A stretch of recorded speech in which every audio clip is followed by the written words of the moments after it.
Ya,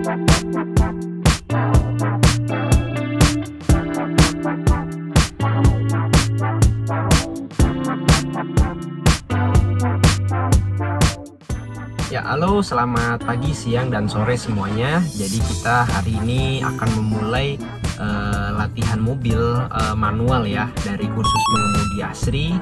Nah, jadi nanti bakalan ada 5 tahap pertemuan ya. Yang pertama pengenalan instrumen dulu dan cara penggunaannya. Kedua, latihan maju mundur serta berbelok. Ketiga, kombinasi jalan maju mundur di sirkuit nanti. Dan yang keempat, kita latihan mulai di jalan. Dan kelima, di jalan raya atau jalan kecil seperti itu ya. Oke, langsung aja kita coba. Ya, dimulai dari yang pertama, Pak. Karena mobil ini mobil keyless, jadi kuncinya akan seperti ini. Jadi dia tidak ada anak kuncinya ya. Dia di sini ada kunci dan buka kuncinya di sini untuk mengunci, dan ini untuk membuka seperti itu ya.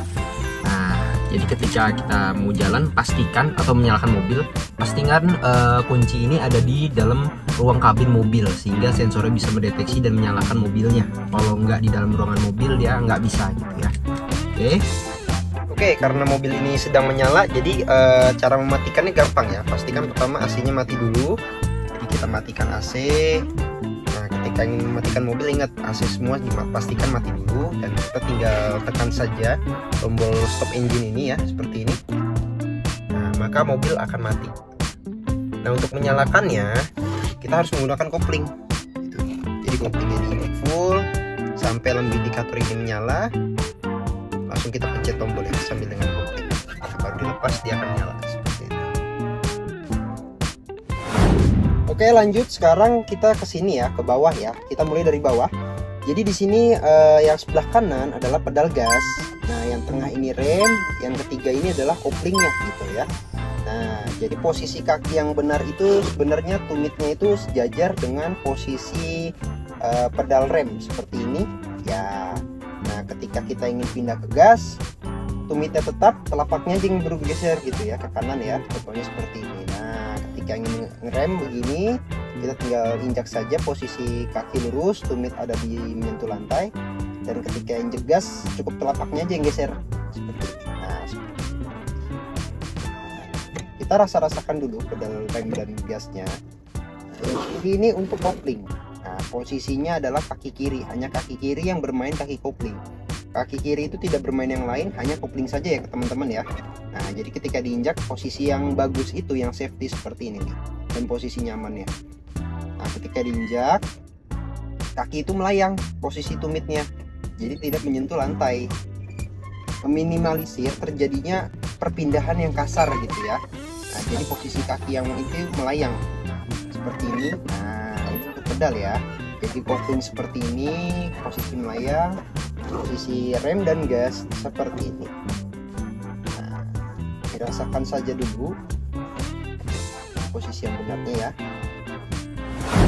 Oke, yang kedua ada persneling ya. Jadi ini persneling itu dia ada gigi 1, 2, 3, 4, 5 dan mundur gitu ya. Nah, dia ini tiap posisi gigi itu ada relnya gitu ya. Nah, 1 dan 2 di kiri, 3 dan 4 di tengah, 5 itu di kanan, dan mundur itu di kanan. R ini mundur ya, reverse ya, artinya mundur gitu ya. Jadi bukan buat racing seperti itu. Nah, cara perpindahannya mudah. Seperti contoh gigi 1. Nah, karena gigi 1 ada di kiri atas, jadi kita nggak bisa langsung serong, nggak bisa langsung ke kiri atas gini nyerong ya. Jadi ada step-stepnya dulu. Pertama injek kopling full, geser ke kiri dulu ya, baru ke atas.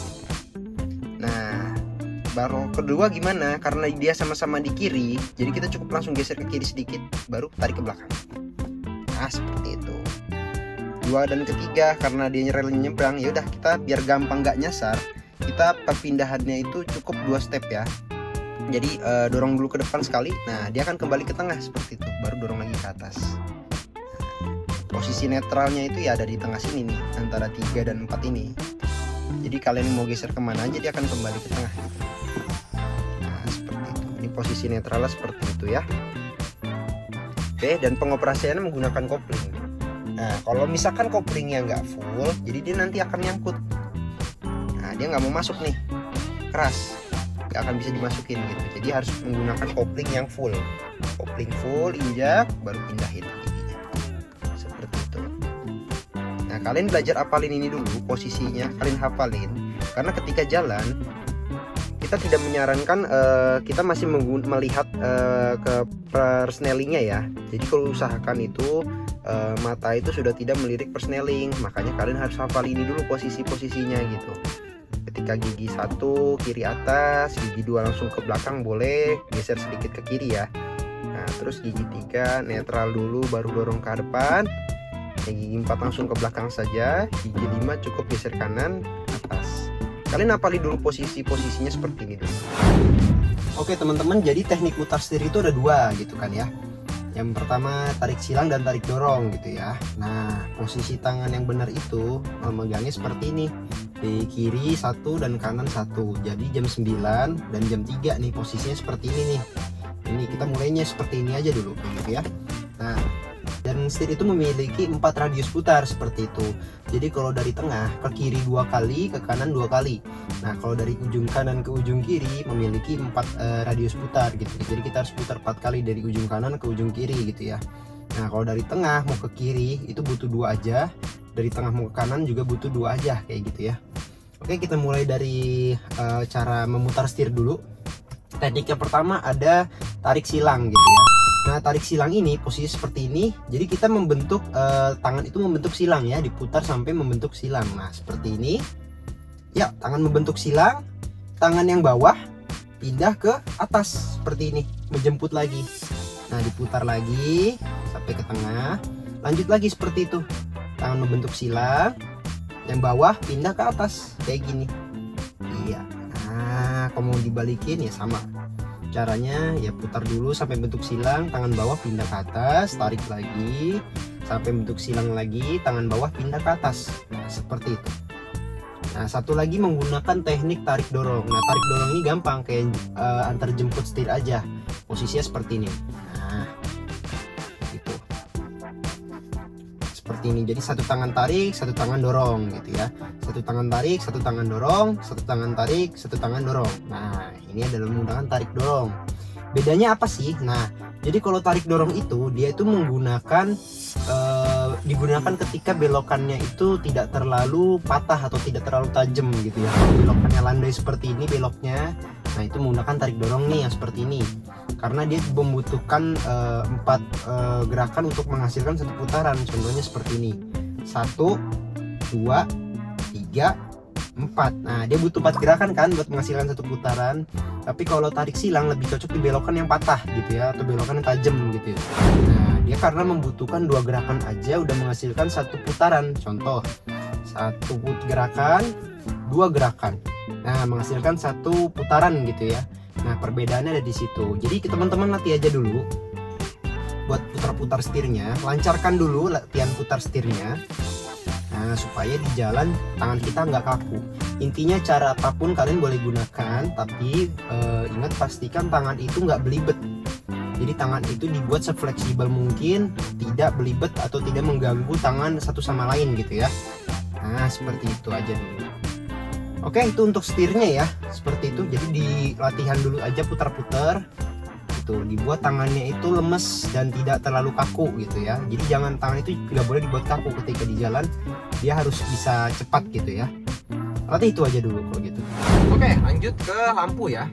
Jadi di sebelah kanan ini ada tuas lampu gitu ya. Nah, posisi ini mati. Ini keadaan lampu depan tidak akan menyala gitu. Kalau yang auto, dia ini biasanya otomatis. Ketika kondisi jalanannya gelap gitu, dia akan menyala lampu fog lampnya atau utamanya mengikuti dengan keadaan lingkungan sekitar. Nah, untuk yang kedua ini ada lampu senja gitu. Ketika menjelang maghrib ya atau berkabut, lampu ini cocok dinyalakan untuk menerangi atau memberikan sinyal sedikit kepada pengendara lain gitu. Jadi cuman ada lampu lampu kecil gitu aja yang hidup tapi tidak menyoroti, tidak terlalu cerah gitu. Tandanya akan ada lampu hijau yang hidup seperti itu. Nah, lanjut lagi ke lampu utama. Nah, lampu utama ini diputar ke atas lagi sekali. Nah, dia akan menyoroti nih seperti ini. Ada sedikit dari depan. Nah, dia akan menyoroti lampu depan. Nah, Yang kedua ada lampu jauh. Ketika saya angkat ke atas, kita dorong ke dalam ini ya. Nah, ketika kita dorong ke dalam seperti ini, lampu jauhnya akan hidup seperti ini. Dia akan seperti ini. Nah, dia akan menyorot ke atas gitu.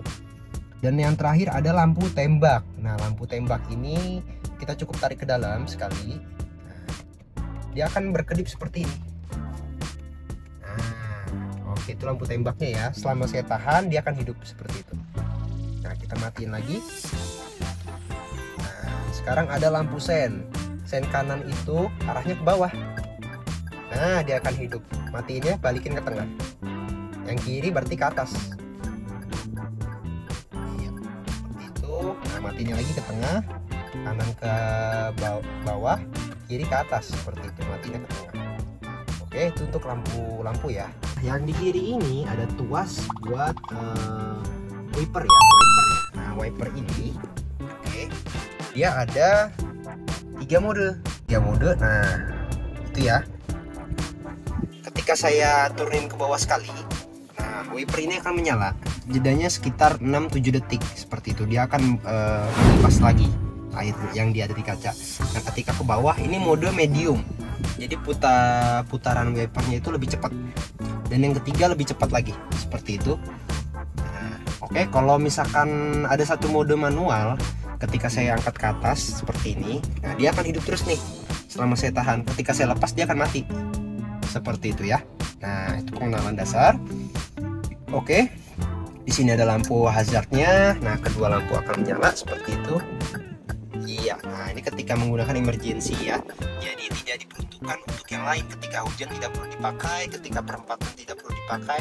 Jadi untuk hanya emergency ketika mobil mogok atau ada kendala. Nah, karena ini mobilnya parkirnya seperti ini, parkirnya tombol. Jadi kita pengoperasiannya dulu itu harus digunakan rem kaki. Nah, jadi pertama rem kakinya kita injak. Seperti ini, baru kita pencet tombolnya, kita tekan ke bawah. Nah, jadi parkirnya juga di sini hilang nih. Tapi ketika saya angkat pakai rem injak, nah, angkat tombolnya, dia akan hidup. Nah, logo parkir ini akan menyala kembali. Nah, ini di sini ada keterangan rem parkir ya, seperti itu. Oke, di sini ada L dan R ini buat ngatur spion. Nah, ini untuk memilih spionnya, ini untuk memilih arahnya, seperti itu. Iya. Nah, ketika saya pilih spion kanan yang R seperti ini, saya tinggal arahin aja nih arah spionnya mau kemana. Misalkan saya mau ke bawah ya. Nah, saya pencet ke bawah. Nah, dia akan seperti ini. Nah, dia akan pindah ke bawah atau ke atas. Nih saya pencet ke atas, ini ke bawah. Nah, boleh dilihatin bawahnya. Nah, dia akan mengarah ke bawah. Iya. Nah, jadi pengaturan spion ada di sini ya. Oke, sekian untuk pengenalan praktek mobil ini. Maka nanti kita lanjut di pertemuan kedua untuk belajar mulai maju mundur dulu dan memutar setir ketika jalan seperti itu. Terus tonton YouTube kursus mengemudi Asri, topnya kursus mengemudi.